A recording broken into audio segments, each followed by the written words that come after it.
To connect your Tapo C520WS with the Wi-Fi network, first you will need to open a Tapo app on your Android or iPhone smartphone, and then we can add our device right here. And if you already added your device and it's connected to the wrong Wi-Fi, you will need to basically reset it. And I've made a video called how to factory reset this device. Follow it through, and then you'll be at the same step as I am right here. Sorry for that. Now we can click on add device, go for search and enter C520.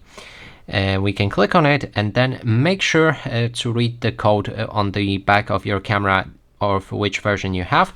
You can find it on the back right here, and as you can see, my version is 1. It was somewhere around here.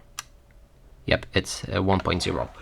So now I'm gonna go with the first version, and here the crucial step is to pick wireless. Then move to the next step, click on next again,